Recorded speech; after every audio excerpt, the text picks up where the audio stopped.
আসসালামু আলাইকুম রহমতুল্লাহ বরকাতুহু। আলহামদুলিল্লাহ। প্রিয় ফেসবুক বন্ধুরা, আমি এখন আছি যে চট্টগ্রাম বন্দর পবিত্র কবরস্থানে।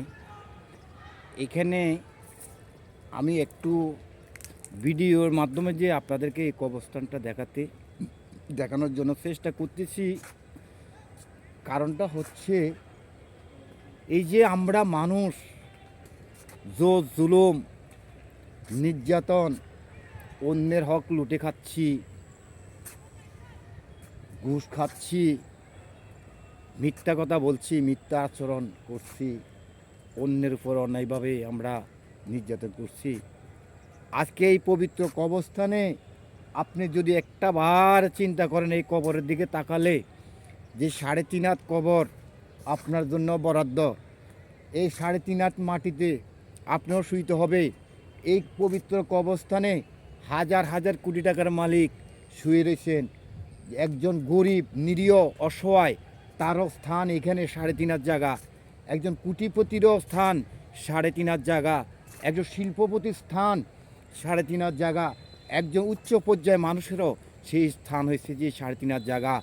আর শুধু একমাত্র এক টুকরো সাদা কাপড়। প্রিয় বন্ধুরা, আমরা যারা পবিত্র কবরস্থানে যখন জিয়ারত করতে আসি, আমাদের মা বাবার কবর যখন আমরা জিয়ারত করতে আসি, আমাদের একটু ভাবার দরকার, একটু চিন্তা করার দরকার। আসলে এই 3.5 হাত জায়গা একদিন আমার জন্য বরাদ্দ। এই 3.5 হাত জায়গাতে আমিও শুইতে হবে, আমিও বুঝতে হবে। এই 3.5 হাত জায়গাতে যদি আমি শুইলে আমার সুখ শান্তি প্রয়োজন। তাহলে এই সুখ শান্তির প্রয়োজনটা হচ্ছে একটি মাত্র কারণ, আপনার ঈমান, নেক আমল, আপনার সততা, আপনার নিষ্ঠা, এবং যে আপনি যে ভালোভাবে মহান রাব্বুল আলামিনকে খুশি করার জন্য মহান রাব্বুল আলামিনের যেভাবে নির্দেশ অনুযায়ী নির্দেশনা সেইভাবে আপনি পালন করার দরকার। এবং যে নামাজ, রোজা এবং যে হজ, জাকাত, আমরা এগুলা আদায় করা আমাদের জন্য অবশ্যই জরুরি। যদি আমরা এগুলা পবিত্রভাবে সঠিকভাবে আমরা যদি নামাজ, রোজা, হজ, জাকাত আমরা এগুলা আদায় করি, ইনশাল্লাহ আলহামদুলিল্লাহ আমরা এই পবিত্র 3.5 হাত মাটিতে অন্তত শুয়ে যোগকে যোগ শান্তিতে আমরা থাকতে পারবো, বসবাস করতে পারবো। তো প্রিয় বন্ধুরা, আপনারা যারা এই কবরস্থানে মা বাবার কবরকে জিয়ারত করতে আসেন, একটা বার কি ভেবে দেখেছেন এই পবিত্র মাটিতে, এই 3.5 হাত জায়গাতে আপনার তো শুইতে হবে। বছরকে বছর, হাজারকে হাজার বছর এখানে শুয়ে থাকতে হবে। রাব্বুল আলামিন আপনার জন্য এই 3.5 হাত জায়গায় বরাদ্দ করে দিয়েছেন, আর দিয়েছেন শুধু এক টুকরো কাপড়।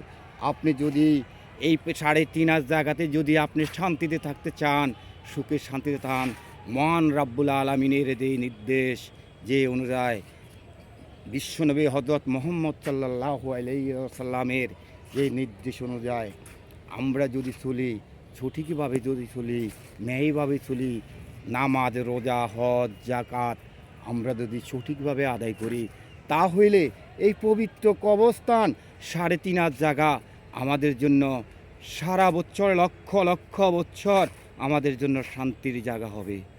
আর যদি আমরা যেভাবে এই দুনিয়ার সুখ শান্তি ছাড়া যদি আমরা এই দেশের এই পৃথিবীর সুখ শান্তির জন্য চিন্তা করি, তাহলে আপনার জীবন ওই পবিত্র কবরস্থানে সারা জীবন দুযোগের আগুনে জ্বলতে হবে। তো আসুন আমরা সবাই, আল্লাহ আমাদের সবাইকে বুঝার তৌফিক দান করুক, আমিন। আমরা সঠিকভাবে চলার তৌফিক দান করুক, আমিন। আমরা অন্যের হক থেকে মুক্ত থাকব, অন্যের উপরে জুলুম করব না। এই কথা বলে যে আমি আজকে আমার ভিডিও শেষ করছি। আসসালামু আলাইকুম।